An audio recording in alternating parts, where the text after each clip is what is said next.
WDW Radio, your information station. Hello, everybody, and welcome to WDW Radio Live. I am Lou Mongello, and this is the WDW Newscast for Wednesday, October 23rd, 2013. I'm here to help you have the best possible Disney vacation experience, bring you a little bit of Disney magic wherever you are, with this live broadcast every Wednesday at 7:30 p.m. Eastern over at WDW Radio Live. Be sure and visit the website over at WDWRadio.com for the podcast, videos, blog, live broadcasts, my Walt Disney World trivia books, audio tour CDs, and lots more. You can also download the free mobile app there as well. Again, everything is over at WDWRadio.com. Quick thanks to my sponsor for tonight's show. It is once again Audible.com, where you can get a free audiobook download.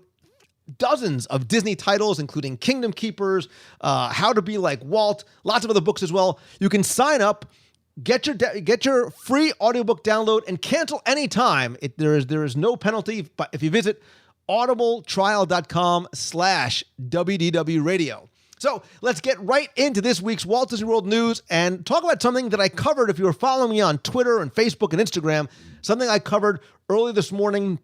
Because today, the Disney Vacation Club welcomed its 12th resort, believe it or not, with the opening of the villas at Disney's Grand Floridian Resort and Spa, located within just steps of the Magic Kingdom.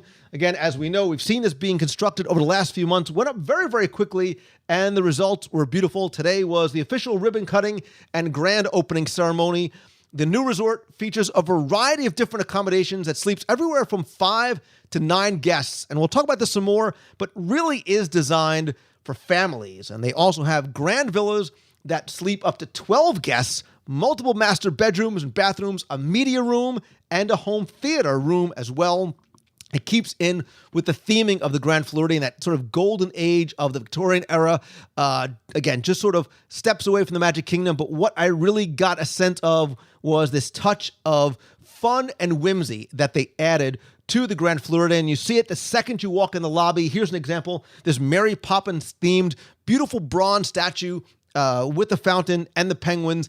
And it really shows that Disney is listening to and responding to their members. And I had a chance to talk to Ken Potrock. He's the senior vice president and the general manager of the Disney Vacation Club, who confirmed that. He says, look, we listen to what our guests say and what they want to see.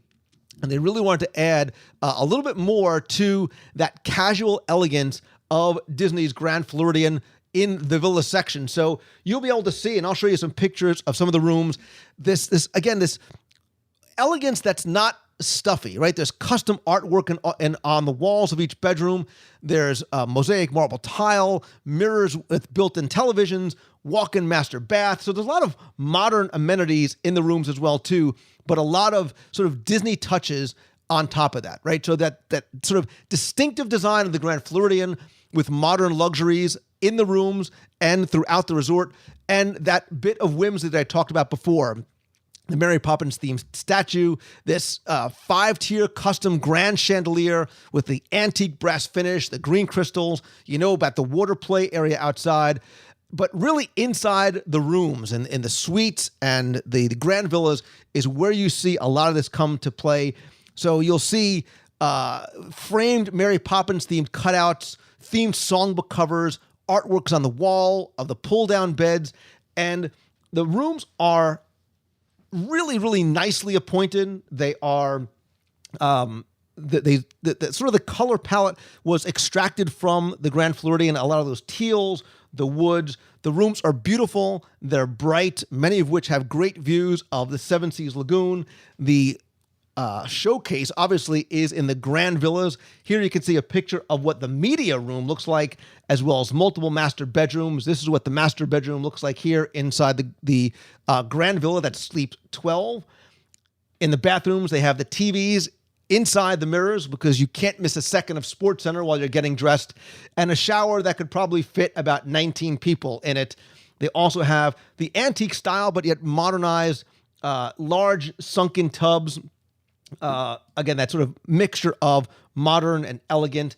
All of them have kitchens, washer dryers, but a lot of the interesting things for me came in the details. A sort of deeper layer of the onion where you look around, you'll find pictures that include Duffy. You'll find song lyrics from Mary Poppins and Alice in Wonderland, silhouette cutout sort of in theming with the Victorian style of Mickey, hidden Mickeys everywhere. But what I really liked about the villas at the Grand Floridian is how fun it seems. And that's not normally something, the word you associate with the Grand Floridian. You hear elegant, opulent, luxurious, stuffy for some people, but I don't think that's what the Grand Floridian is, and I think that's really what they're trying to show here at the villas. I like how fun it really seems, right? It's refined, it's modern, it still is very much entrenched as the flagship resort of Walt Disney World, certainly of the villas as well too, but it is very much gives you a sense of it being about home and it being about families, right? It's really, you sort of get that when you're welcomed home, but it really seems, and you'll even see in the commercials and the preview stuff, it is about things for families to do together. There's that water play area outside, themed to Alice in Wonderland. Obviously, the spa is there. There's watercraft rentals, the beach, the pirate cruises, incredible dining that is just a few steps away. And I think, what I'm going to do too is I'm going to post a video later on this week that I took at the Grand Floridian. But if you could also go to my Facebook page at facebook.com/Lou Mongello, twitter.com/Lou Mongello, instagram.com/You Got It, Lou Mongello. You'll see some photos that I posted from today as well.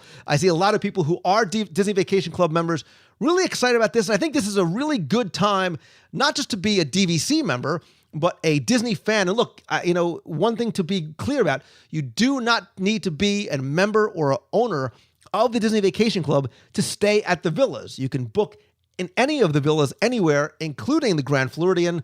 Obviously, this is sort of coming in on the heels of Bay Lake Towers, which seems to have opened, so recently. And this is not the end, right? Because we know, obviously, the Polynesian Village Resort Disney Vacation Club is going to open up in 2015. So there's a lot of opportunities, not just for Vacation Club members and owners, but for all of us who are guests to enjoy some of the accommodations. Really, really like. I'm going to have to get into one of these rooms, do maybe a live broadcast from there, or shoot another video from there as well, too, so you can get a sense of what it's like inside, because it is absolutely beautiful.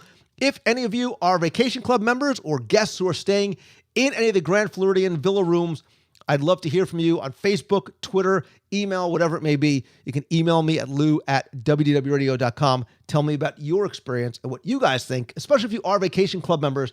Does this now come onto the radar for you as a place that you want to maybe buy additional points? All right, let's go from the resorts over into the parks, because announced on the Disney blog today, Walt Disney Imagineering is giving a classic attraction in Adventureland the first ever holiday makeover this year.